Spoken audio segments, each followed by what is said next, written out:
residents pay taxes, serve in the military, can see the Capitol from their apartments, but still can't vote in Congress. Let's talk about H.R. 51. Welcome back to Beyond the Bill Number, the show where we turn legislation into conversation and occasionally a mild identity crisis. Today's bill?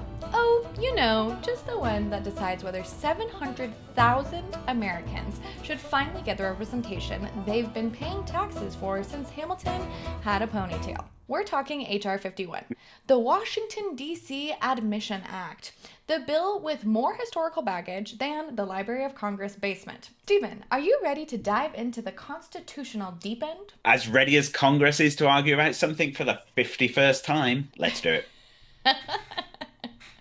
Okay, so before we unpack this intensely maddening, never-ending bill that we talk about, see all the time, Crazy. Let's talk about the UK's conquering, because I'm very interested how other places that have these types of random offshoots of land and people that aren't necessarily part of the government handle that. We have DC, which is definitely part of the United States, but then we also have places like Puerto Rico and Guam, which can vote for president, but they don't have representation in Congress, and it's a messy area there. So, from the messiest nation of them all in this area, what do you guys do?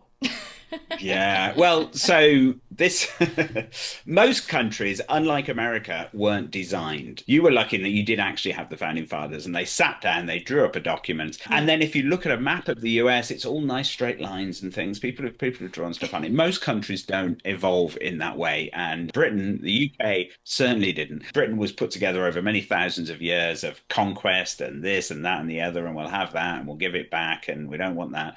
So actually the United Kingdom is a bit of a mess. And as you say, we have a lot of what we tend to call overseas territories. But then, as you mentioned, so does the US. You know, I've only been around for a few years, but you've managed to go out and meddle in plenty of other countries at the time. Probably the most famous ones are the Falkland Islands, where, of course, back in the 80s, we fought a war with Argentina because they had the temerity to invade this island that's just next to where their own country is. And we went back to kick them out. And then the other one, of course, is Gibraltar, which is weirdly just off the tip of Spain. So why is Gibraltar British? Well, long historical precedent going back. But both of these do have their own government, but obviously they are also beholden to the United Kingdom. But then, of course, the United Kingdom itself is a united group of kingdoms. So you have England, then you have Wales. Wales joined in like the 1200s, so they've been around for quite a while.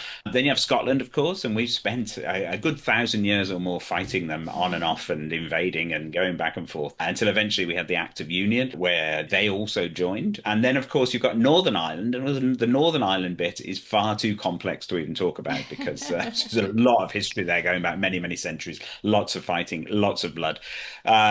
But the current situation, was actually only formed in the 1990s, is that each of those countries do have their own government and they have a variety of different powers.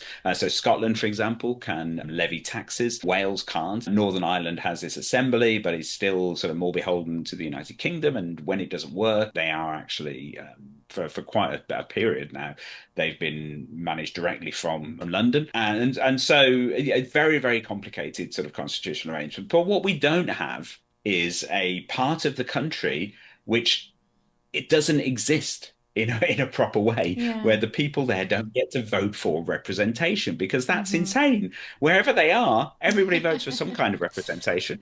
In Northern Ireland, of course, if you vote for Sinn Féin, then members of parliament that are elected don't actually take up their seats as a protest about the fact that Northern Ireland isn't part of the rest of Ireland. But at least you do get to vote for them. This crazy situation where you've got 700,000 people who just don't have the proper representation that everybody else in the United States does is crazy. They have representation in a way that a lot of states don't, with an NHL and an NFL team. So I don't know why they can't just be in Congress.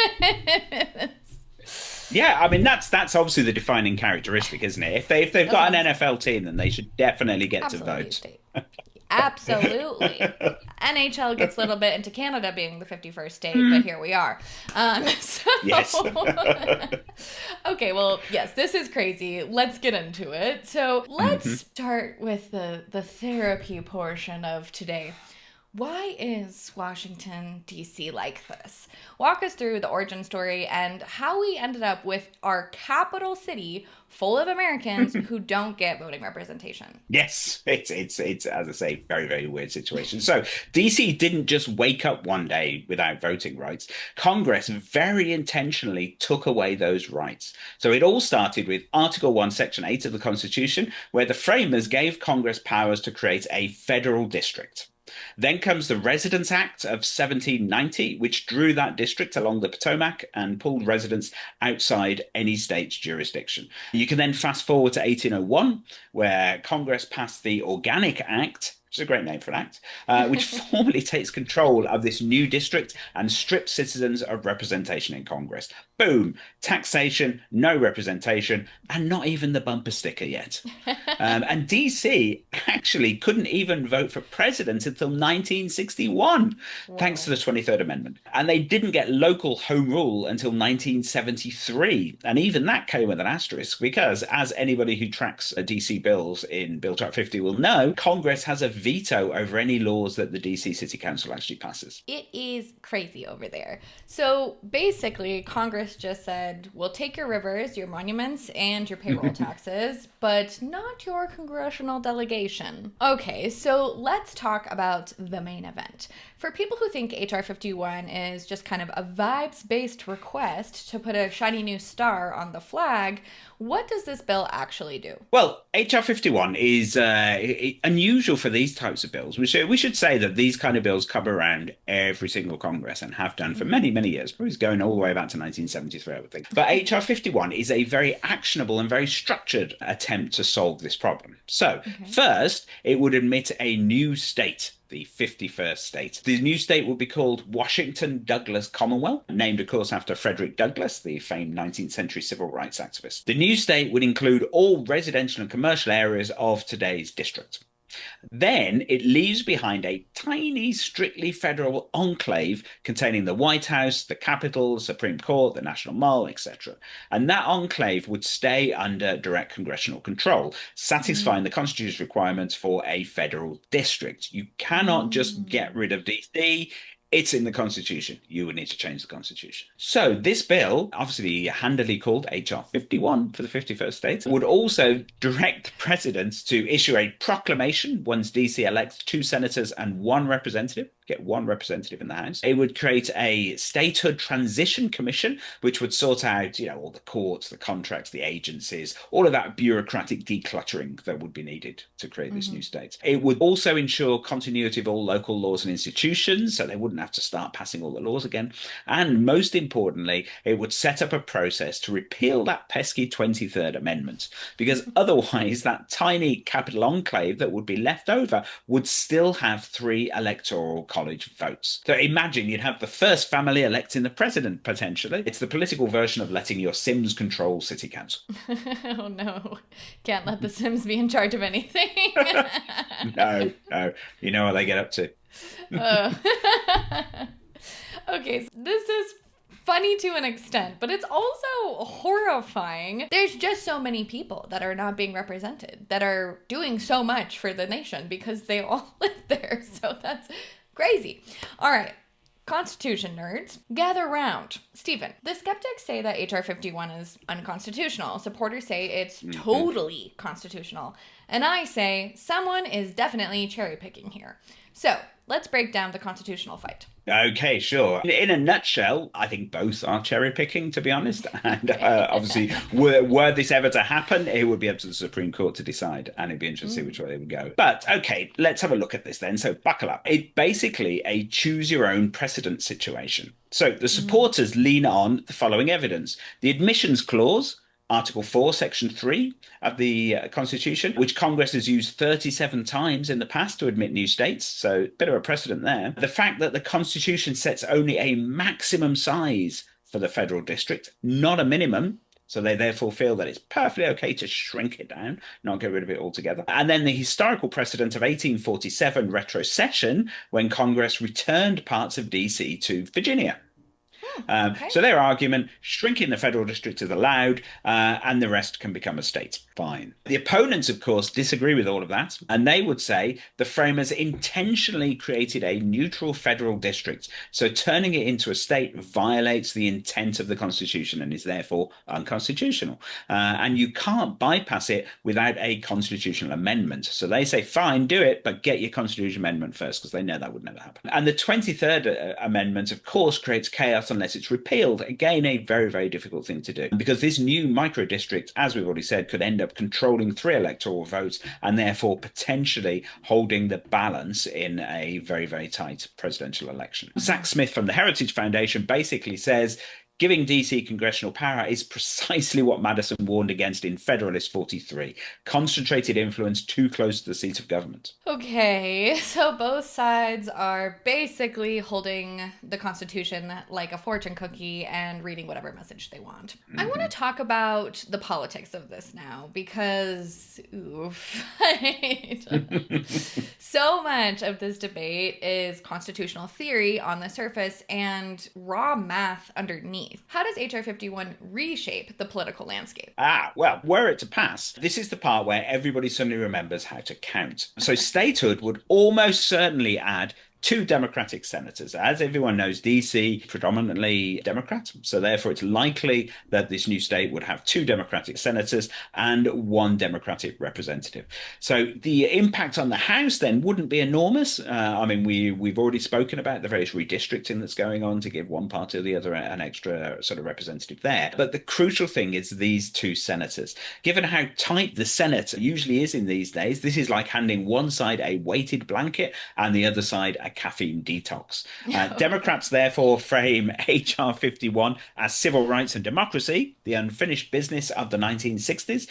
Republicans call it a partisan power grab. Both narratives are oversimplified, of course, but the math is very, very real. Local statehood would also give the new state control over, of course, its National Guard, its criminal justice system, its budget, and its social policies from reproductive rights to cannabis. And everybody will be well aware of the various ructions in DC recently with the National Guard there and what is seen very much as federal sort of overreach in terms of policing and so on. So very, very much a current issue, really. Congress would lose its ability to override local laws, which it doesn't do very often, but it does do, and it's done recently with some quite important ones to do with sort of voting rights and things. And supporters say this, of course, is liberation, allowing people who live in DC to actually decide what their laws should be. But opponents would say it's letting DC be DC unsupervised. It needs a chaperone. And interesting that that's the only location in the US that needs a chaperone.